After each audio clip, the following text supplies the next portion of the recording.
Nossa caminhada juntos está chegando ao fim.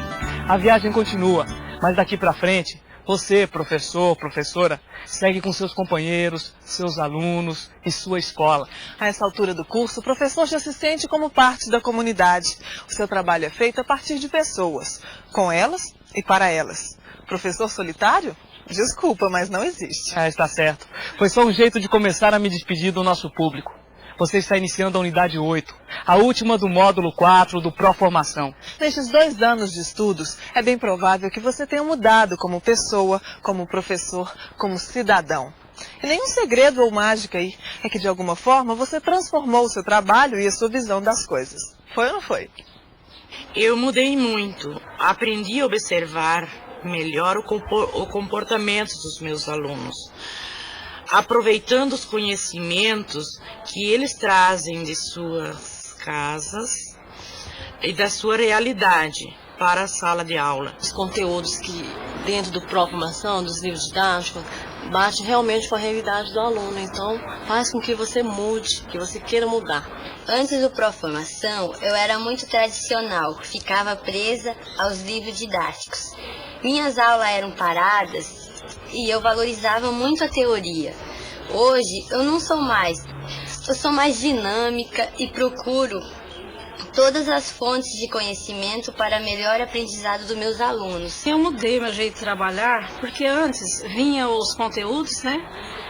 A gente trabalhar e a gente trabalhava diferente. E com a Proformação, abriu novos horizontes. A gente trabalha os conteúdos na realidade local. Onde eu trabalho é zona rural, né?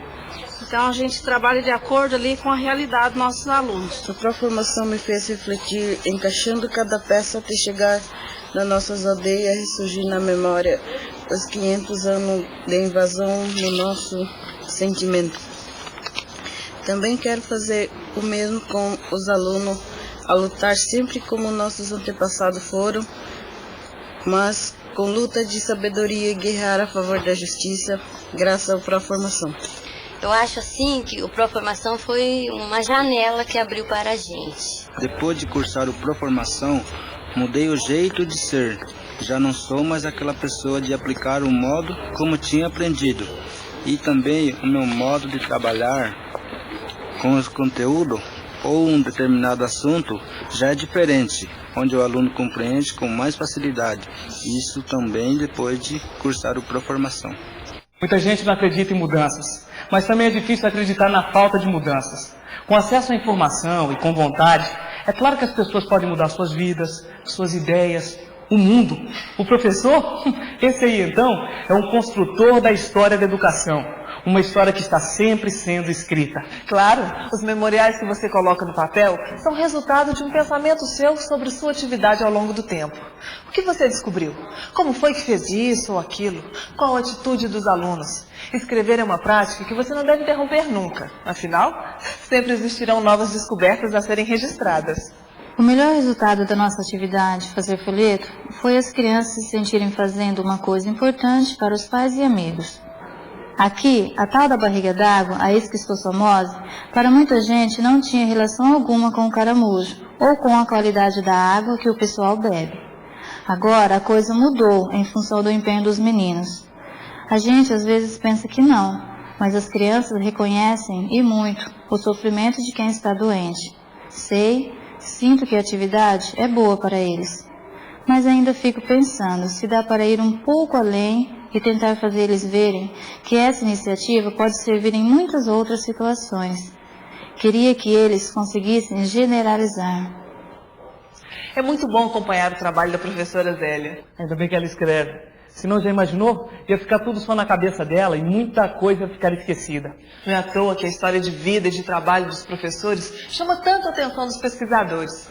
No seu guia de estudos, você fica conhecendo o pensamento de algumas pessoas que, imagine, estudam professores. Fiquem tranquilos, ninguém vai colocá-los num laboratório.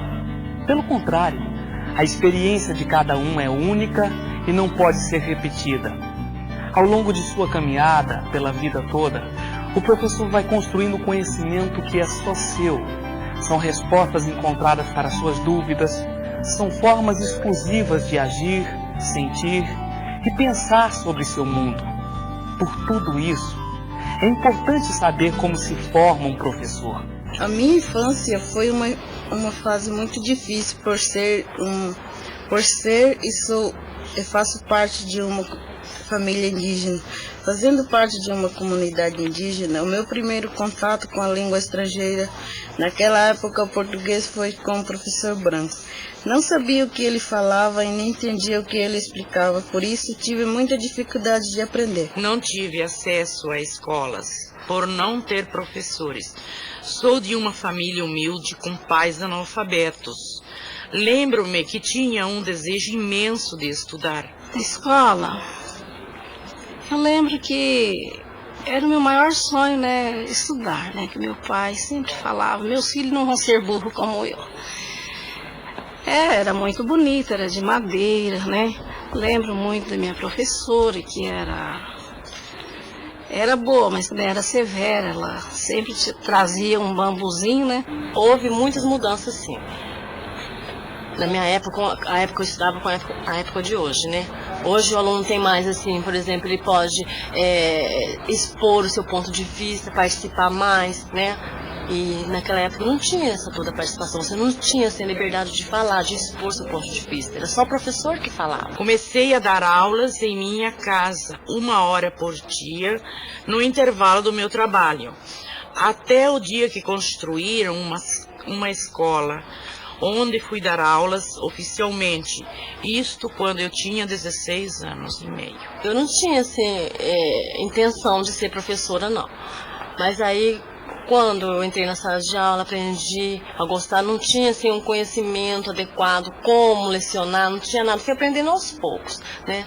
E a secretaria também ajudou muito, né? Cedendo os materiais. Então, o importante disso é que eu aprendi a gostar. Eu não queria ser professor, mas agora adoro a minha profissão, amo de paixão. Eu acredito que ensinando, nós estamos aprendendo. Não existe essa, eu já sei tudo.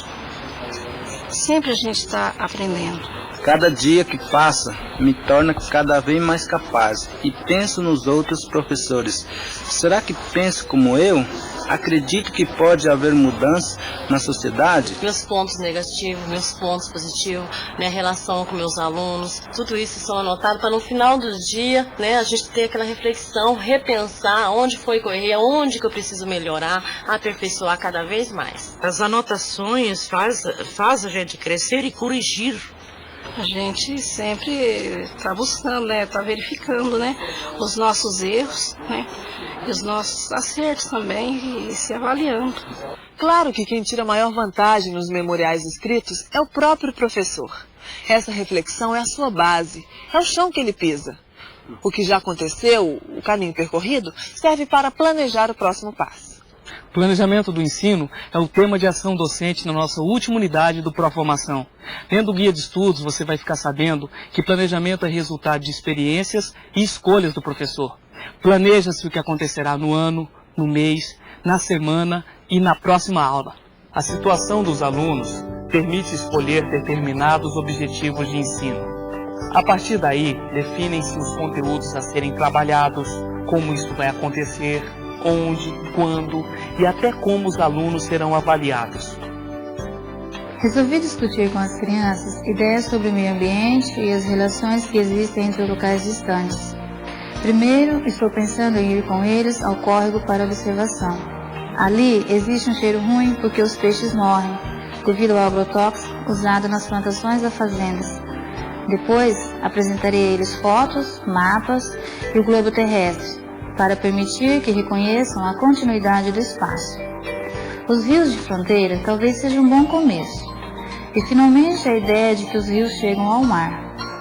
Penso que é um jeito interessante de fazê-los perceber que os problemas ecológicos nem sempre têm fronteiras e que cada um no planeta pode fazer algo para melhorar a situação.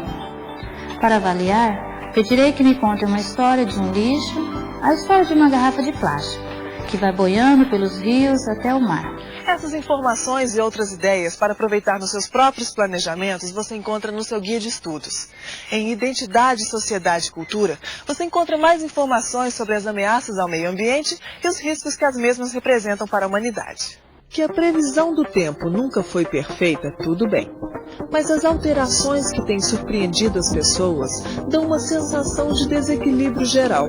O dióxido de carbono dos motores dos carros e outros poluentes despejados na atmosfera pela indústria e pelas queimadas, o aquecimento do ar e o aumento do efeito estufa, a poluição das reservas de água doce e do mar. Tudo isso vem representando riscos para as pessoas e outros seres vivos. As consequências são imprevisíveis. Certeza só temos de que o problema é mundial e ultrapassa as fronteiras dos países. Afinal, as divisões regionais são invenção humana. Na verdade, o planeta Terra é como um gigantesco organismo onde cada parte se relaciona com as outras. As correntes de ar e as marítimas fazem com que o poluente descarregado sobre o Japão, mais dia menos dia, chegue até a Austrália, e o esgoto do litoral brasileiro vá parar na costa africana ou da Europa. É importante trabalhar com os alunos para fazê-los entender que não só o problema é de todos, mas como a solução vem com a atitude de cada um. Algumas coisas básicas. Os 3 R's. Reduzir a retirada de recursos naturais, reutilizar ao máximo os produtos existentes e reciclar os produtos. No caso das crianças, um bom começo é a reutilização de folhas de papel usadas de um lado só. Outros ótimos exemplos são a geração de energia a partir de fontes renováveis como o sol e os ventos, dispositivos que diminuem a poluição do ar, das águas e do solo e, claro, a coleta seletiva que facilita a utilização do lixo reciclável na produção de novos produtos.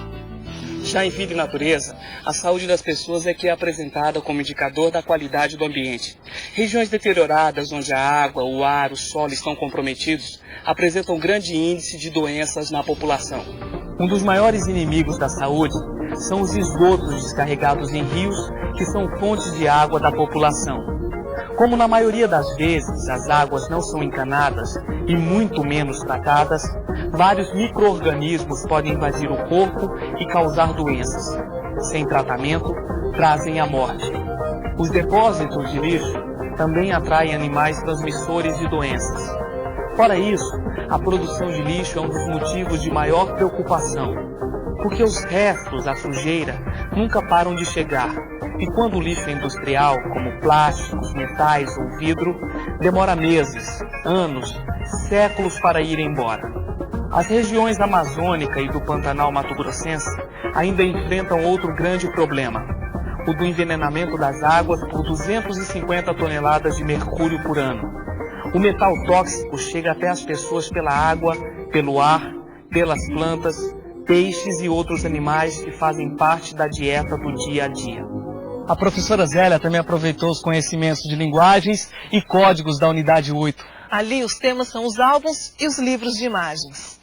A foto, a ilustração, tudo que pertence ao mundo da imagem recebe atenção especial. As riquezas das ilustrações são apresentadas em todo o seu potencial. De certa forma, elas podem facilitar a chegada das palavras, permitindo que as crianças se apropriem da noção de narrativa.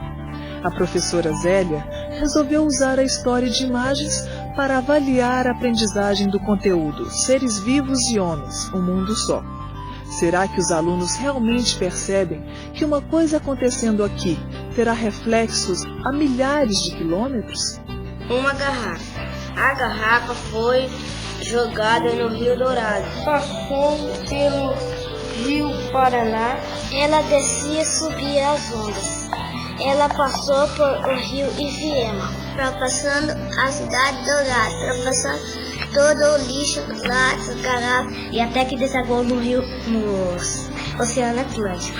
Ela encontrou muitas outras que ficaram para trás, que não conseguiu ir para frente.